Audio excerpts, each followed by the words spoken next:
बाबा कहते हैं जग मंगल गुण ग्राम राम के और दान मुकुट धन धर्म धाम के। जग मंगल, जिसके होने से चराचर जगत में मंगल होना प्रारंभ हो जाए वही राम है।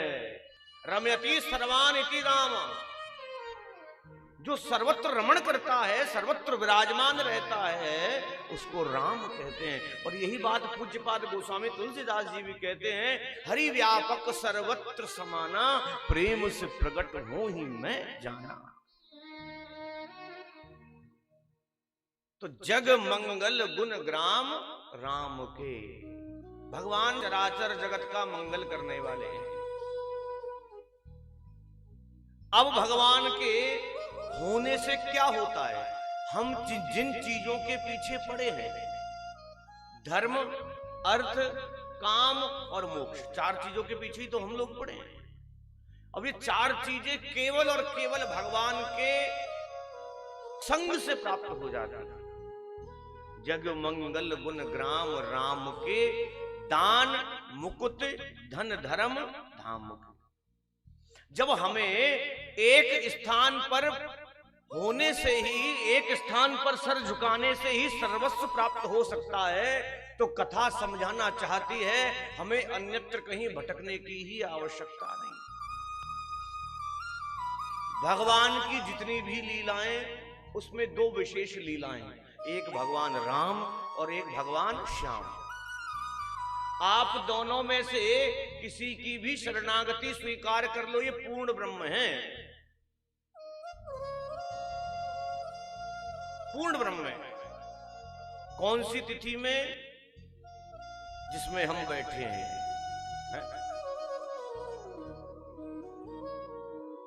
नौवीं तिथि के अंदर, शुक्ल पक्ष अभिजीत मुहूर्त है,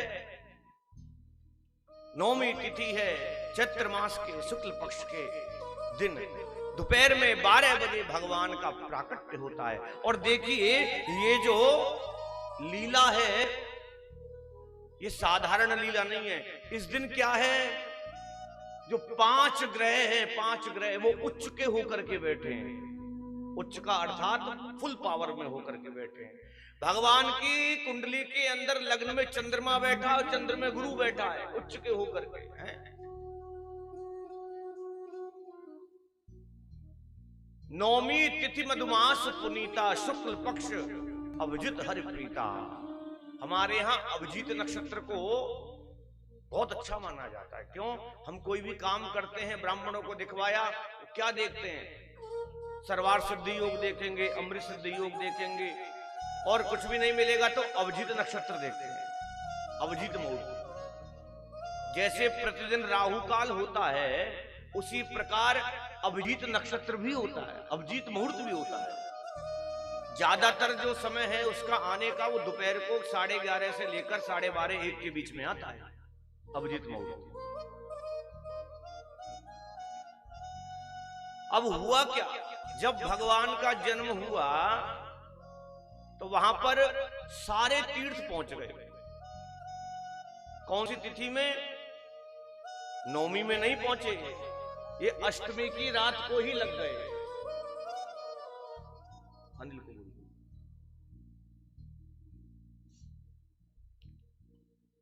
रात में ही लग गए, दिन में तो उनका चरण चल रहा था। अब ये इसी समय पर, कौन सा भगवान कौन से सतयुग में हुए? त्रेता में। जिस युग में हम बैठे हैं ये कौन सा चल रहा है? अष्टावसंती तमे कलयुगे कली प्रथम चरणे, है ना?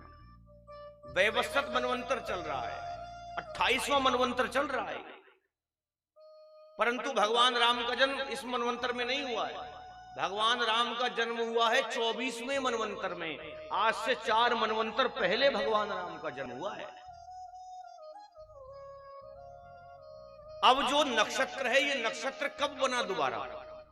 ये नक्षत्र बना संवत 1631 में, जब बाबा तुलसी ने श्री रामचरितमानस की रचना करी।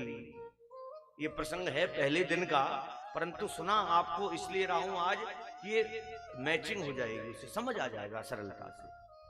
संबत 1631 बाबा तुलसी ने अपनी कलम संभाली लिखने के लिए। और विद्वानों का मत तो यह है, कुछ लोग कहते हैं 3 वर्ष में बाबा ने कथा लिखी। 3 वर्ष में नहीं लिखी। संत महात्मा लोग तो कहते हैं 8 घंटे के अंदर बाबा तुलसी ने इस ग्रंथ को रच करके रख दिया। 8 घंटे के अंदर। इस दिन एक लीला और हुई। आपने ओरछा का नाम सुना है? ओरछा में भगवान विराजते हैं राजा राम। ये भगवान की स्वयंभू प्रतिमा है। उस दिन ये भगवान भी प्रकट हुए, राजा राम जी का भी प्राकट्य उसी दिन हुआ है।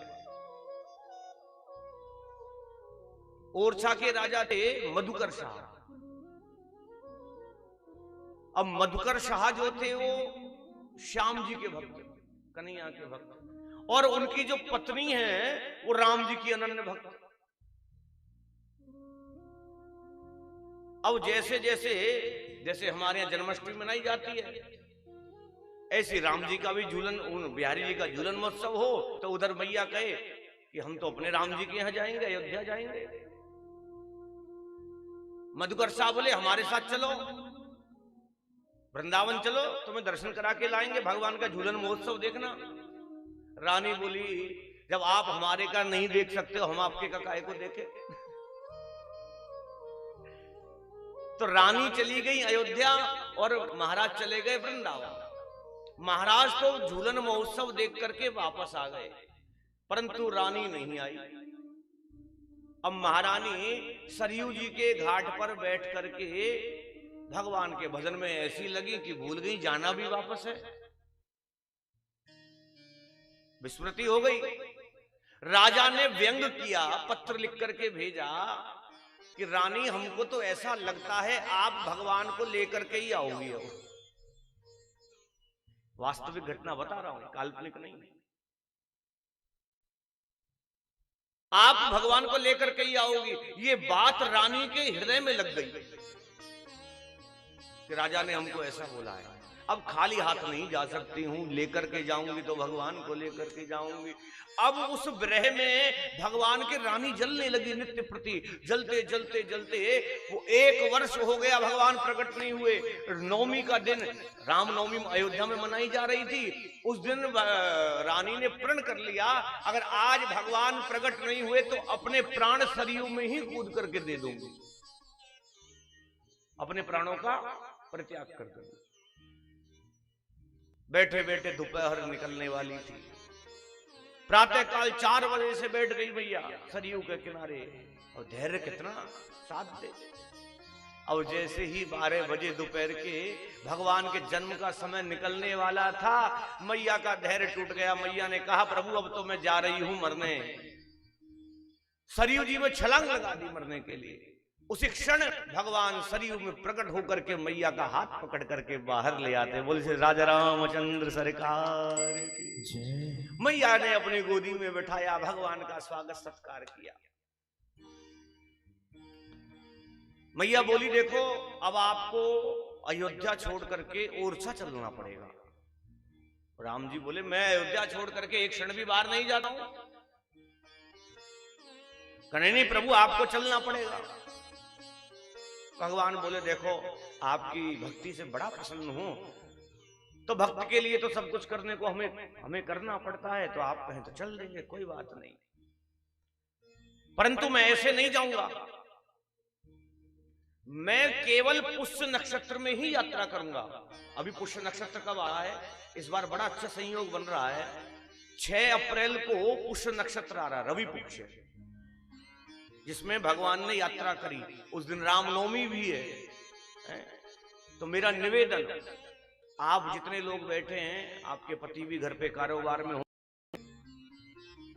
जिनके कार्य में किसी प्रकार का विघ्न पैदा हो रहा हो, कोई काम नहीं हो रहा हो, व्यापार चल नहीं रहा हो, कोई नया काम करना हो, कोई कारोबार प्रारंभ करना हो, कोई नई लेजर चालू करनी हो, आपको कोई सामान खरीद करके स्टॉक करना हो, आप 6 तारीख को खरीदें, गद्दी पर बैठा हूं, इतना सा नुकसान नहीं होगा, उसमें लाभ ही लाभ होगा। ये पुष्य नक्षत्र की महत्वता है, ये पुष्य की महत्वता है।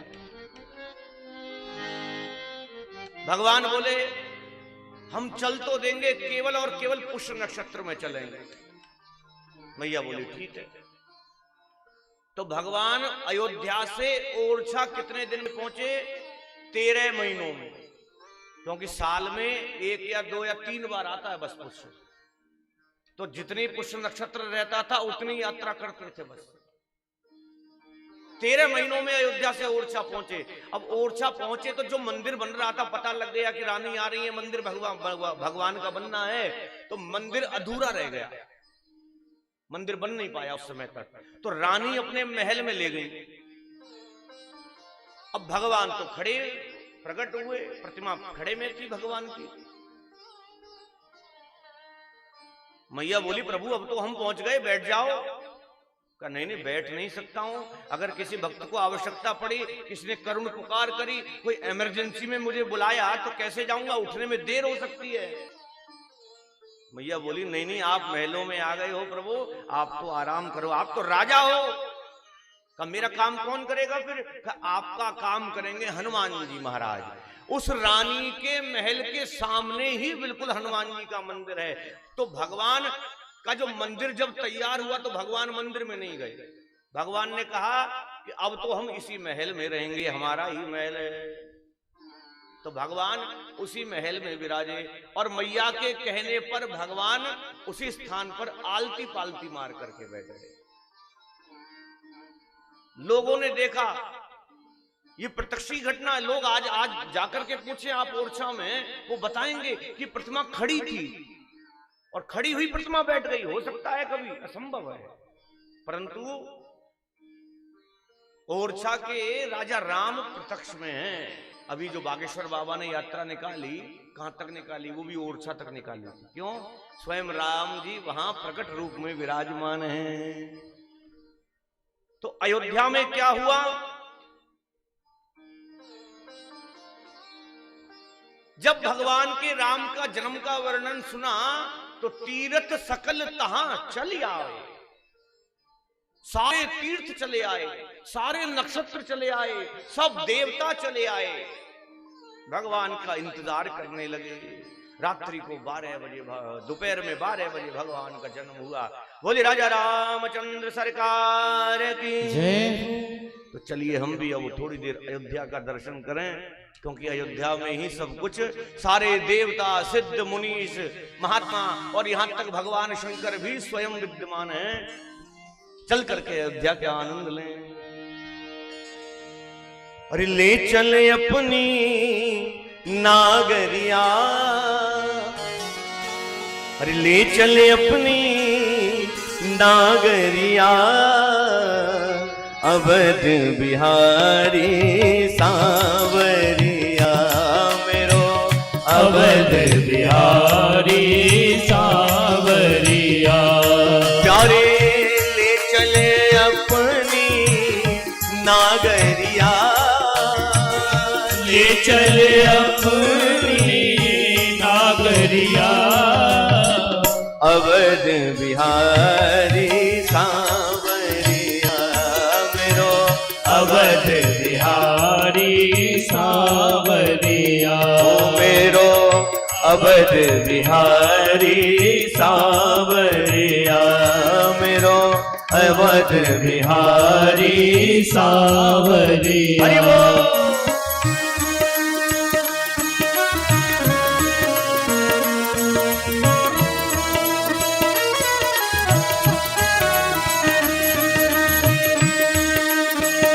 रामचंद्र सरकार की जय हो, जय हो।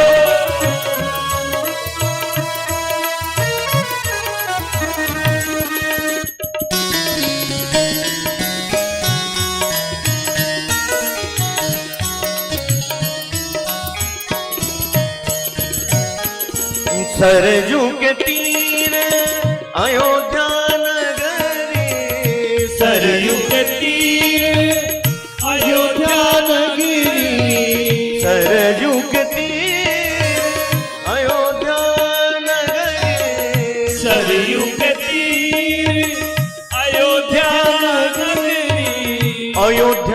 नगरी अयोध्या नगरी अयोध्या नगरी अयोध्या नगरी सरयू के तीर अयोध्या नगरी सरयू के तीर अयोध्या नगरी संत भरे जहाँ गागरिया संत भरे जहाँ गागरिया अवध बिहारी साव भद्रभाव से ताली सेवा अवध बिहारी सावरिया प्यारे ले चले अपनी नागरिया ले चले अपनी नागरिया अवध बिहारी सांवरिया मेरो अवध बिहारी सांवरिया हरि बोल।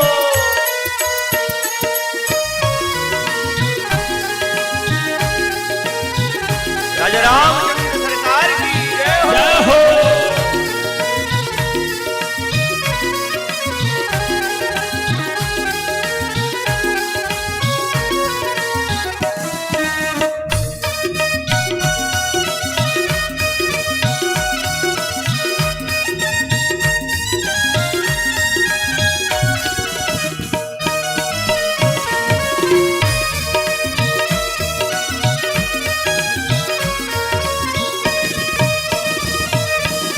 कनक सिंहासन आप विराजे कनक सिंहासन आप विराजे कनक सिंहासन आप विराजे कनक सिंहासन आप विराजे चरण में अंजलि लाला साजे चरण में लाला साजे चरण में अंजलि लाला साजे चरण में अंजलि लाला साजे देख भई में बावरिया देख भई में बावरिया अवध बिहारी सांवरिया मेरो अवध बिहारी सांवरिया प्यारे ले चले अपनी नागरिया ले चले अपनी नागरिया अवध बिहारी सांवरिया मेरो अवध बिहारी सांवरिया मेरो अवध बिहारी सांवरिया मेरो अवध बिहारी सांवरिया। कौन कौन अयोध्या में है इस समय? मानसिक रूप सभी है ना? तो दोनों हाथों को उठा करके ताली सेवा करते हुए प्यारे ले चले अपनी नागरिया ले चले अपनी नागरिया अवध बिहारी सांवरिया ओ अवध बिहारी सांवरिया अवध बिहारी सांवरिया मेरो अवध बिहारी सांवरिया ले चले अपनी नागरिया ले चले अपनी नागरिया अवध बिहारी सांवरिया मेरो अवध बिहारी सांवरिया मेरो अवध बिहारी सांवरिया ओ मेरो अवध बिहारी सांवरिया ले चले अपनी नागरिया अवध बिहारी